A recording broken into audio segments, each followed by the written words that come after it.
முட்டை போரிப்பேன், முழு கோழியும் போரிப்பேன்.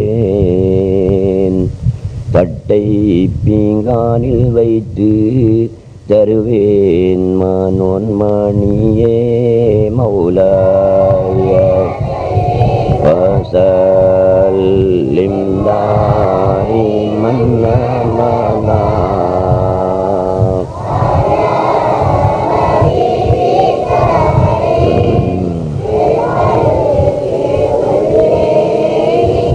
கூந்தலுக்கு நெய் தோய்த்து குளிர் மஞ்சள் நீராட்டி வாழ்ந்து சிங்காரித்து வைப்பேன் மனோன் மணியே மௌலாய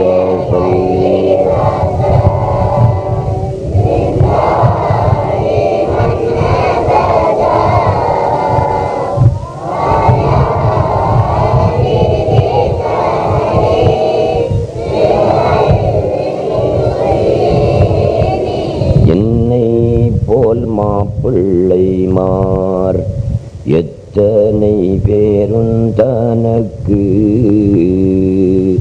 உன்னை போல் பண்ணனக்கு இல்லை மனோன் மணியே மௌலாய.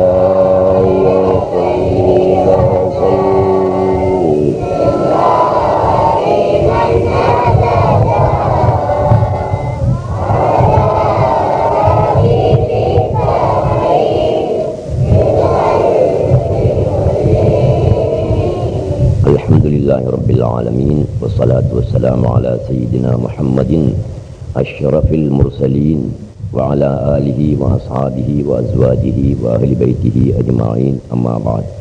அன்புக்குரிய சகோதரர்களே, அல்லாஹ்வின் நல்லடியார்களே, ஞான வழி தோழர்களே, இன்று உங்கள் மத்தியில் நீண்ட நேரம் பேசுவதற்காக நான் எழுந்திருக்கவில்லை.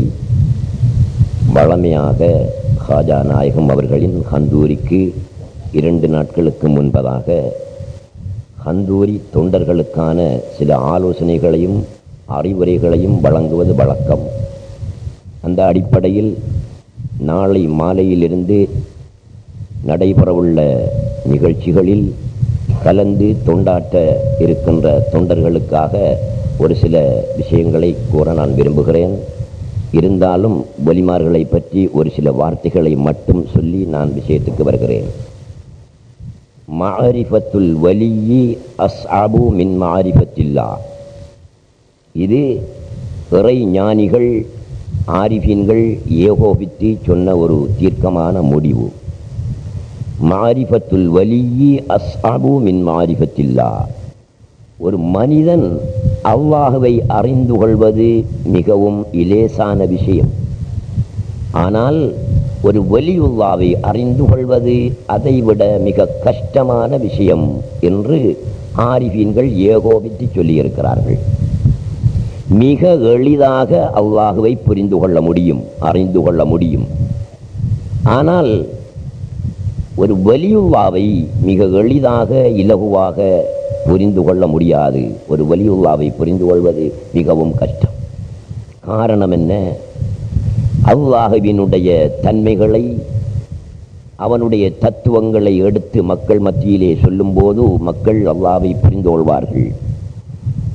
அல் வலியு யஅகுலு கமா நஅகுலு வயஷ்ரபு கமா நஷ்ரபு வயம்ஷி ஃபில் அஸ்வாகி கமா நம்ஷி.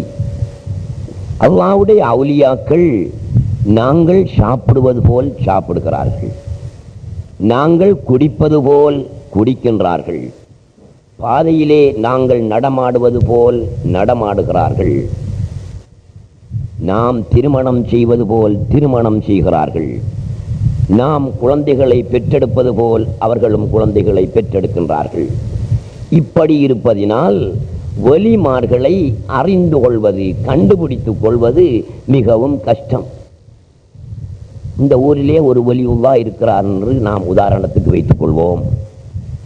அவர் எங்களைப் போல் சாப்பிடுகிறார், எங்களைப் போல் குடிக்கிறார், எங்களைப் போல் மார்க்கெட்டுக்கு செல்கிறார், எங்களைப் போல் திருமணம் செய்கிறார், குழந்தைகளை பெற்றெடுக்கிறார் என்றால் எங்களுடன் கலந்து உறவாடி விளையாடி அன்பாக அந்யுன்யமாக பழகிறார் என்றால் நாங்கள் அவரை ஒலி என்று நம்ப மாட்டோம்.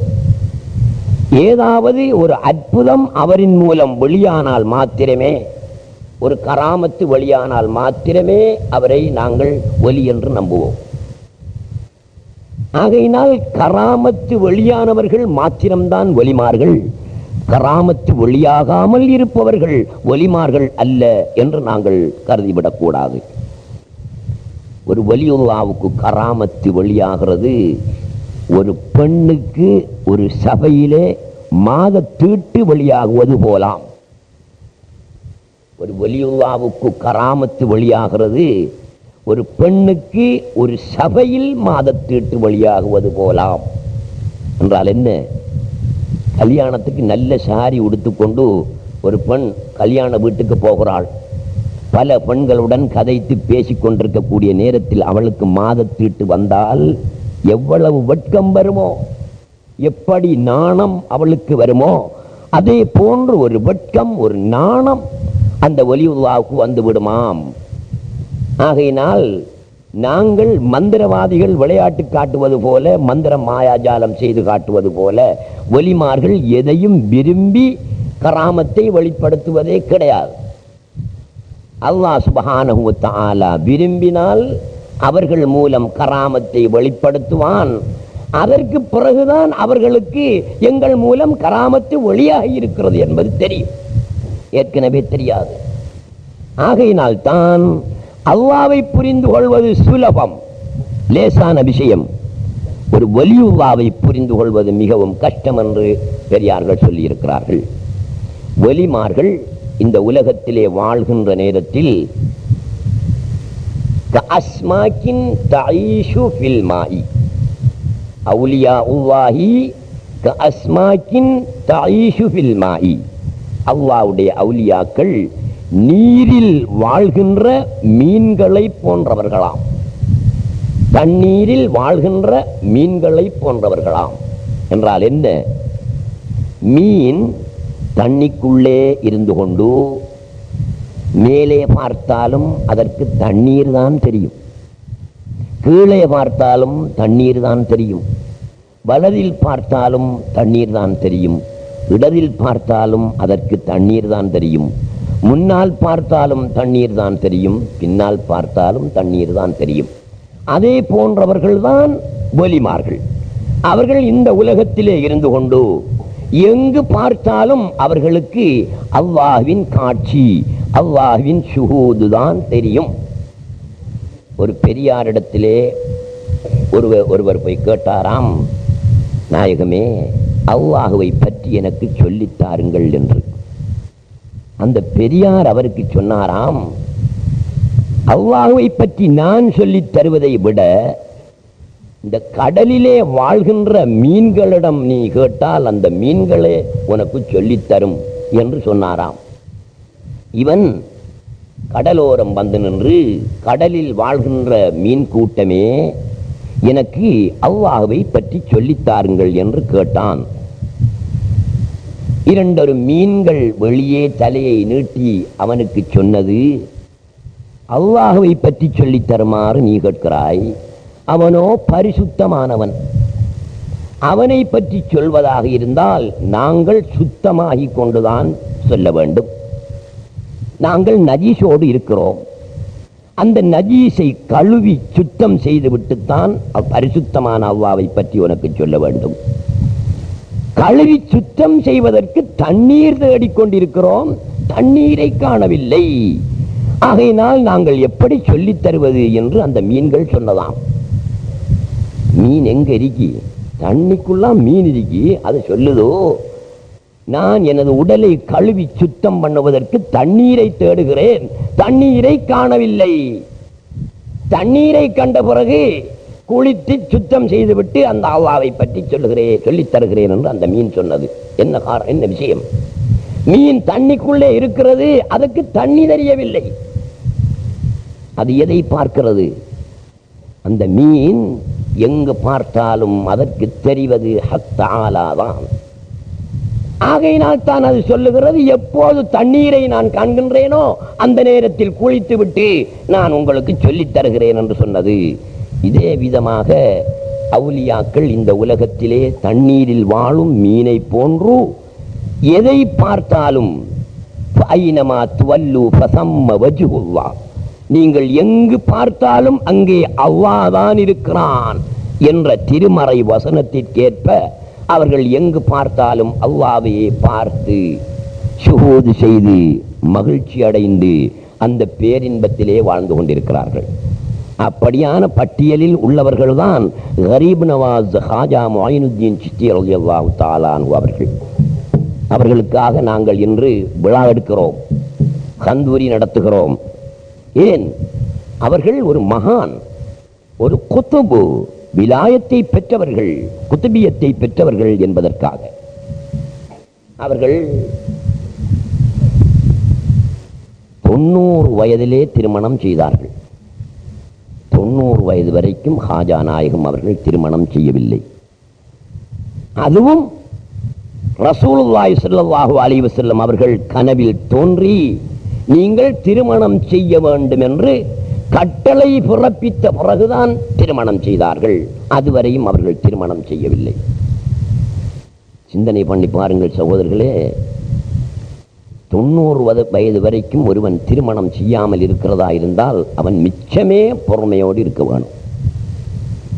22 வயசு 23 வயசாகக்குள்ளேயே நம்ம இப்போ உள்ள காலத்து இளைஞர்கள் வீட்டை சாமானையெல்லாம் உடைக்கான், டெக்க உடைக்கான், டிவியை உடைக்கான், பீங்கான உடைக்கான். என்னடா கல்யாணம் வேணும் என்று அட்டகாசம் பண்ணுகிறான். அவனால் பொறுத்திருக்க முடியவில்லை. இந்த 22 23 வயதிலே ஹாஜா நாயகம் 90 வயது வரை பொறுத்திருந்தார்கள் என்றால் நாங்கள் சிந்தனை பண்ணி பார்க்க வேண்டும் எப்படி பொறுமையுடையவர்களாக அவர்கள் இருந்திருப்பார்கள் என்று. அது மட்டுமல்ல, 90 வயதில் திருமணம் செய்துதான் குழந்தைகளை பெற்றார்கள் ஹாஜா நாயகம் அவர்கள். அசந்து போன பருவம், எல்லாம் சோர்ந்து போன பருவம், பீஸ் போன பருவம். அந்த நேரத்திலே அவர்கள் குழந்தைகளை பெற்றார்கள் என்றால் காம உணர்வை கழிப்பதற்காக பெண்களை ஹாஜா நாயகம் திருமணம் செய்யவில்லை. காமம் என்ற மலத்தை கழிக்கும் மலகூடமாக பெண்களை ஹாஜா நாயகம் பார்க்கவில்லை. இறைவனின் ஷுஹூதை, அவனின் காட்சியை பெறுகின்ற கண்ணாடிகளாகத்தான் ஹாஜா நாயகம் பெண்களை பார்த்தார்கள், திருமணம் செய்தார்கள். நபிமார்களும் அவ்வாறே திருமணம் செய்திருக்கிறார்கள், சந்தானங்களை, குழந்தைகளை பெற்றெடுத்திருக்கிறார்கள். எனவே அன்புள்ள சகோதரர்களே, இப்படியான மகான்களுக்கு நாளை மாலை 4 மணியிலிருந்து நாளை மறுநாள் காலை 10 மணி வரையும் நாங்கள் தொண்டாற்றுவதனால் அது பெரிய தொண்டல்ல. எங்களுடைய தோலை உரித்து செருப்பு தைத்து அவர்களுக்கு காலில் போட்டு நடக்க வைத்தால் கூட அவர்களுடைய அந்தஸ்துக்கு நாங்கள் தகுதியுடையவர்களாக ஆக மாட்டோம், எதையும் செய்தவர்களாக ஆக மாட்டோம். அப்படியான மகான்கள் தான் ஒலிமார்கள். குறிப்பாக அஜ்மீர் அரசர் கரீப் நவாஸ் ஹாஜா முயினுத்தீன் சிஸ்தி 90 லட்சம் மக்களை இஸ்லாத்திலே இணைத்த பெருமை அவுலியாக்களுடைய பட்டியலில் ஹாஜா நாயகம் அவர்களுக்கு மாத்திரமே உண்டு. எப்படி இஸ்லாத்திலே இணைத்திருக்கிறார்கள்! சுப்ஹானல்லாஹ். அல்லாஹ் சுப்ஹானஹு தஆலா அவர்களுக்கு கராமத்துகளை கொடுத்து கொடுத்து எல்லா இந்துக்களும் எல்லா மதத்தவர்களும் தலை குனிந்து நின்றார்கள். இந்த ஹாஜா நாயகத்துடைய தர்காவை பாருங்க, போனவர்களுக்கு தெரியும். முஸ்லீம்களுக்கு இந்த உலகத்தில் ஆக விரோதி பௌத்தர்கள் அல்ல, இந்துக்கள் அல்ல, சீக்கியர்கள். சீக்கியர்கள் பெரிய தலப்பா கட்டி தாடிய வளர்த்து பல போட்டிருக்கிறானே சீக்கியன், அவன்தான் உலகத்திலே முஸ்லிம்களுக்கு மிக விரோதியானவர்கள் சீக்கியர்கள். அவர்கள் தலையிலே பூத்தட்டை வைத்து ஹாஜா நாயகம் அவர்களுடைய தர்காவுக்கு நுழையும் போது அந்த வாசற்படியை முத்தமிட்டு அந்த பூவை அந்த கபருக்கு மேல் சொரிகின்ற காட்சியை பார்க்கும் போது ஆத்மீகத்துக்கு அனைத்தும் சரண் என்பதை நாங்கள் புரியக்கூடியதாக இருக்கிறது. ஆயிரக்கணக்கான சீக்கியர்கள் ஹாஜா நாயகத்துடைய தர்காவுக்கு வந்து சுஜூது செய்து கிடக்கிறார்கள். காரணம், ஹாஜா நாயகம் அந்த காலத்திலே அப்படி அற்புதங்களை காட்டி இந்துக்களை, காவிர்களை எல்லாம் அடக்கி வைத்தார்கள். ஹாஜா நாயகம் அஜ்மீருக்கு வந்த நேரத்தில் ஒவ்வொடுக்கிறதுக்கு தண்ணி வேணும். ஒரு கூஜா, சின்ன கூஜா, ஒவ்வொடுக்கிற அளவுக்கு தண்ணி இருக்கிறேன், கூஜான்னு சின்ன ஒரு கூஜாவா தான் இருக்கும். அந்த கூஜாவை கொடுத்து ஹாதிமை அனுப்புகிறார்கள். பக்கத்தில் அனாஸ்கார் குளம் இருக்கிறது, அந்த குளத்துக்கு சென்று ஒவ்வொடுக்கக்கூடிய அளவுக்கு தண்ணீர் எடுத்து வா என்று. அந்த ஹாதிம் அவங்களுடைய பணியாள் அந்த குளத்திற்கு நீர் எடுக்க சென்ற போது அந்த குளத்தின் பாதுகாவலர்களாக அரசனால் நியமிக்கப்பட்ட அந்த பாதுகாப்பாளர்கள் எதற்கு என்று கேட்டார்கள். காட்டிலே ஒரு பெரியார் இருக்கிறார், அவர் உணவெடுப்பதற்கு இந்த சிறிய கூஜாவில் தண்ணீர் கேட்கிறார்.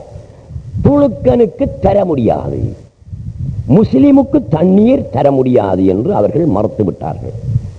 ஹாஜா நாயகம் அந்த சிறிய கூஜாவை கையிலே எடுத்து வந்து குளத்தோரமாக நின்று அந்த குளத்திலே அந்த கூஜாவை வைத்தார்கள்.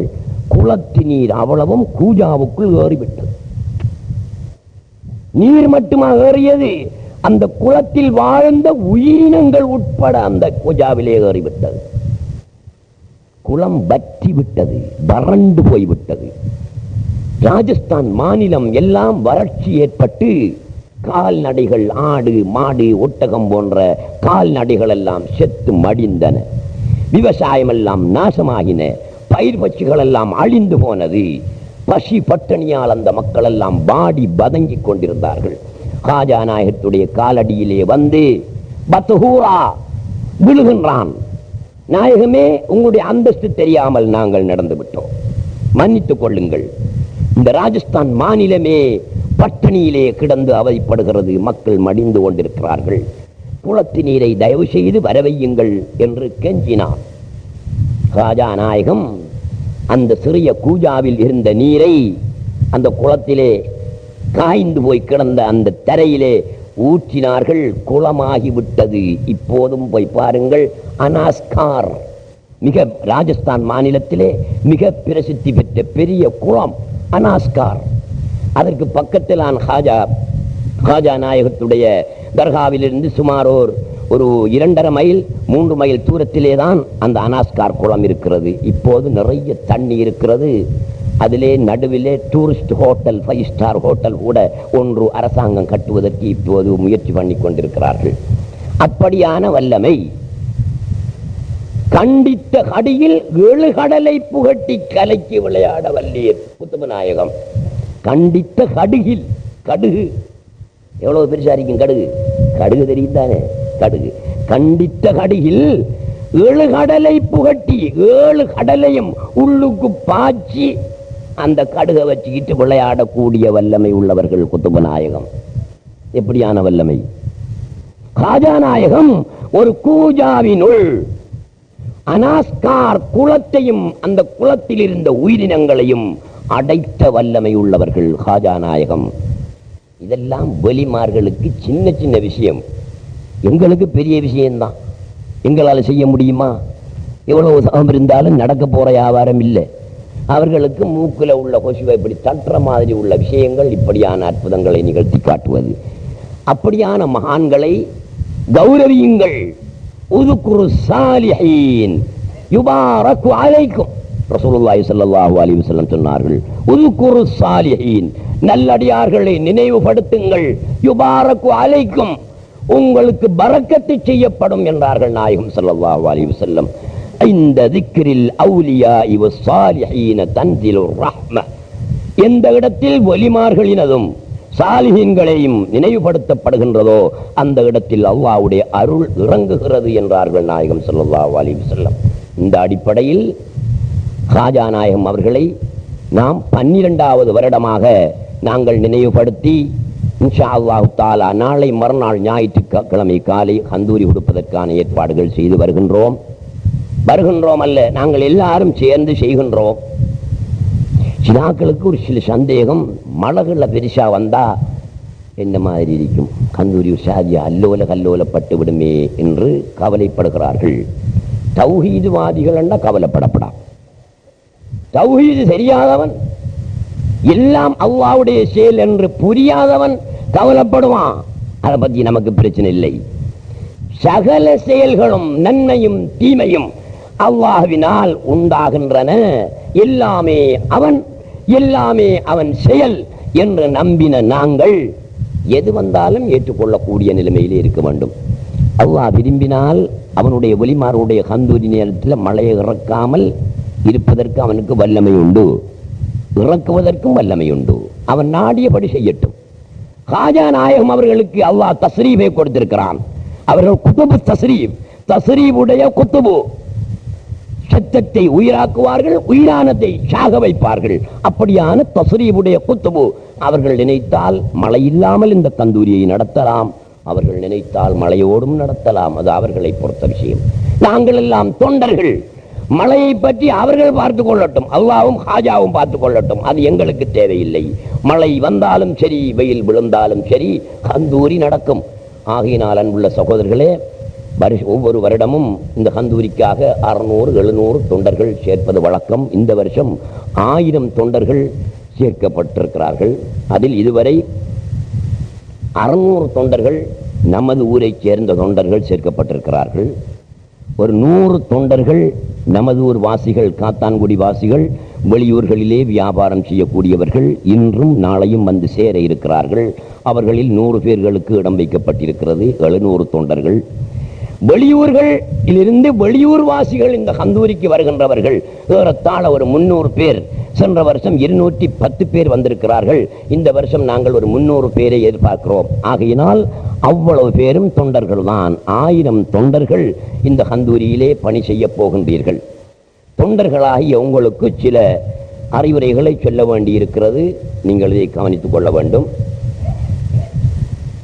அதாவது தொண்டர் பெச் இன்றிரவு 10 மணியிலிருந்து நாளை 12 மணி வரை நடைபெறும்.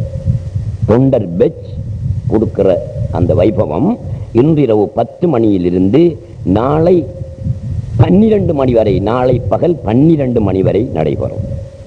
தொண்டராக சேர்ந்த போது உங்களிடம் தரப்பட்ட பச்சை நிற அட்டை, நீங்கள் தொண்டராக சேர்ந்த நேரத்தில் உங்களுக்கு ஒரு பச்சை நிற அட்டை தந்திருப்பார்கள்.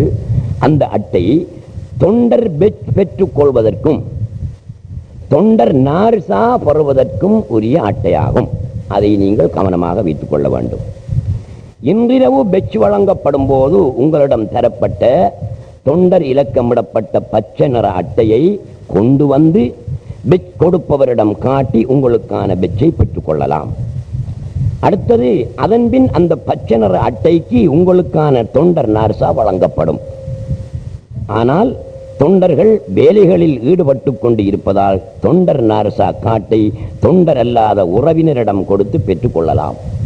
அதாவது தொண்டர்களாகிய உங்களுக்கு ஒரு காட் தந்திருப்பார்கள். அது நார்சாவுக்குரிய காட். அந்த நார்சா காட்டை நீங்களே வைத்துக் கொண்டீர்களே ஆனால் அந்த நார்சாவை உங்களால் எடுத்துக்கொள்ள முடியாமல் போய்விடும். அந்த நேரத்திலே நீங்கள் அனைவரும் தொண்டிலே இருப்பீர்கள், பணி செய்து கொண்டிருப்பீர்கள். வெளியே வந்து உங்களால் உங்களுடைய நார்சாவை பெற முடியாமல் போய்விடும். ஆகையினால் அந்த அட்டையை உங்களுக்கு தெரிந்தவர்கள், உறவினர்கள், சொந்தக்காரர்களிடம் உங்களோட வீட்டிலே கொடுத்து விடுங்கள். நீங்கள் பணி செய்யுங்கள். அவர்கள் ஆட்களை அனுப்பி உங்களுடைய நார்சாவை வீட்டுக்கு எடுத்துக்கொள்வார்கள். பச்சை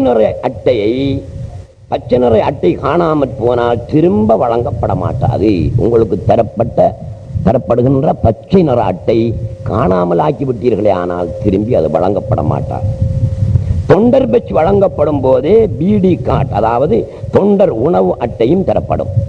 தொண்டர்களுக்கான உணவு அட்டை, அதாவது நாளை இரவு ஞாயிற்றுக்கிழமை இரவு சாப்பாடு 1000 பேருக்கு வழங்கப்படும். ஞாயிற்றுக்கிழமை காலை சாப்பாடும் 1000 பேர்களுக்கு வழங்கப்படும். அந்த 1000 பேர்களுக்கும் டீயும் பிளேண்டியும், அதாவது 4000 பிளேண்டியும் 4000 டீயும் வழங்கப்படும். அதற்கான அட்டையை யாராவது காணாமல் போய்விட்டால் திரும்பி உங்களுக்கு வழங்கப்பட மாட்டாது. எனவே அதை பத்திரமாக வைத்துக் கொள்ள வேண்டும்.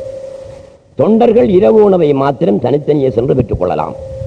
உங்களுடைய சாப்பாட்டு காட்டை நீங்கள் நாளை இரவு 8 மணிக்கோ 10 மணிக்கோ இரவு சாப்பாடு உங்களுக்கு வழங்கப்படும். அதுக்குரிய இடத்துக்கு நீங்கள் சென்று உங்களுடைய அட்டையை காட்டி நீங்களே சாப்பாட்டை வாங்கி நீங்கள் சாப்பிட்டுக் கொள்ளலாம்.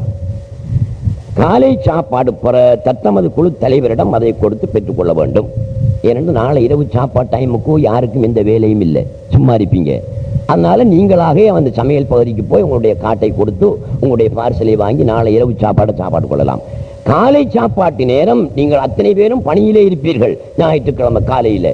ஆகையினால உங்களுடைய பகுதி தலைவரிடம் அந்த அட்டையை கொடுத்தால் அந்த குழுவிலே 50 பேருவே பணிபுரிகிறார்கள் என்றால் 50 பேருக்குமான காலை சாப்பாட்டை அந்த தலைவர் எடுத்து வந்து உங்களுக்கு ஒப்படைப்பார்.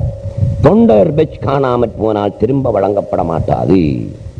யாருக்கும் இந்த தொண்டர் பெச்சு காணாமல் போனால் திரும்ப வழங்கப்பட மாட்டாது. எனவே இவை அனைத்திலும் நீங்கள் கவனமாக இருந்து கொள்ள வேண்டும். அடுத்தது தொண்டர் சமையலுக்கான இந்த 1000 பேருக்கும் தொண்டர்களுக்கான சமையல் குழு, சமையல் செய்கின்ற தொண்டர்கள் பதிவு செய்திருக்கிறார்கள். அவர்கள் இன்றிரவு 8 மணிக்கு குல்லியா மண்டபத்திற்கு வர வேண்டும். அவர்களுடன் சில வார்த்தைகள் உரையாட வேண்டி இருப்பதினால் தொண்டர் சமையலுக்கென்று பதியப்பட்டவர்கள் இன்றிரவு 8 மணிக்கு குல்லியா மண்டபத்துக்கு வர வேண்டும் என்று கேட்டுக்கொள்கிறேன். பள்ளிவாயல் முன்னாலே உங்களுக்கான நீங்கள் எந்த பகுதியில் வேலை செய்ய வேண்டும் என்ற பட்டியல் போடப்பட்டிருக்கிறது. உங்களுடைய தொண்டர் இலக்கத்துக்கு முன்னால் நீங்கள் தொண்டு செய்ய வேண்டிய பகுதி குறிக்கப்பட்டிருக்கிறது. அதை நீங்கள் பார்த்து கொள்ள வேண்டும். இன்ஷா அல்லாஹு தஆலா நாளை சனிக்கிழமை மாலை அசர் தொழுகையின் பின்னால் சகல தொண்டர்களும், தொண்டர்களாக பதிவு செய்த இந்த ஊர்வாசிகளான 600 தொண்டர்களும் நாளை அசர் தொழுகைக்கு பிறகு இங்கு வந்தால் ஞாயிற்றுக்கிழமை காலை 11 மணி அளவில் தான் நீங்கள் வீட்டுக்கு போக வேண்டும். அதற்கிடையில் நீங்கள் வீட்டுக்கு செல்லக்கூடாது. சிலர் பணிக்கென்று வந்துவிட்டு பேருக்கு செறி வாங்கி கொண்டு அவர்கள் ஆக்கள் மாறிவிடுகிறார்கள். அவருடைய வேலையை பார்க்கிறார்கள். இது இஹ்லாஸ் இல்லாத வேலை. எனக்கு தெரியாம போகலாம், இன்னொருவனுக்கு தெரியாம போகலாம். ஹாஜா நாயகம் அவர்களுக்கு யாரு கணக்கடிக்கிறார்கள் என்பது தெரியும். அதை நீங்கள் ஜாக்கிரதையாக இருந்து கொள்ள வேண்டும். இது ஒரு இபாதத், ஒரு விழா அல்ல, பெரும் விழா அல்ல, தெரு விழா அல்ல. இது ஹாஜா நாயகத்தின் பேரால், அவர்களுடைய மகன் பேரால் எடுக்கின்ற ஒரு விழா, இபாதத்தான ஒரு கந்தூரி. இதில் நாங்கள் இஹ்லாஸோடு பணிபுரிய வேண்டும். பணிபுரியக்கூடிய தொண்டர்களுக்கு நான் குறிப்பாக சொல்லிக் கொள்வது, பொறுமையை நீங்கள் கடைபிடிக்க வேண்டும். ஒரு குரூப்பில் 100 பேர் வேலை செய்வார்கள். 100 பேர் 100 வாப்பாவுக்கு பிறந்த ஆக்கள் தான். ஒரு வாப்பாவுக்கு பிறந்த 100 பேர் அங்கே வேலை செய்யறதில்ல. 100 புத்தி இருக்கும். அதனால ஒருவர் ஒன்றை சொன்னாரே ஆனால் அதற்கு எதிர்த்து பதில் கொடுத்து குழப்பத்தை உண்டு பண்ணாதீர்கள். யாராவது குழப்பத்தை உண்டு பண்ணினால் அது எந்த தலைவராக இருந்தாலும் சரி, உடனே தொண்டர் பெச்சையை வாங்கி கொண்டு அவரை நாங்கள் வெளியேற்றி விடுவோம். காரணம், இது இஹ்லாஸாக செய்கின்ற ஒரு கந்தூரி.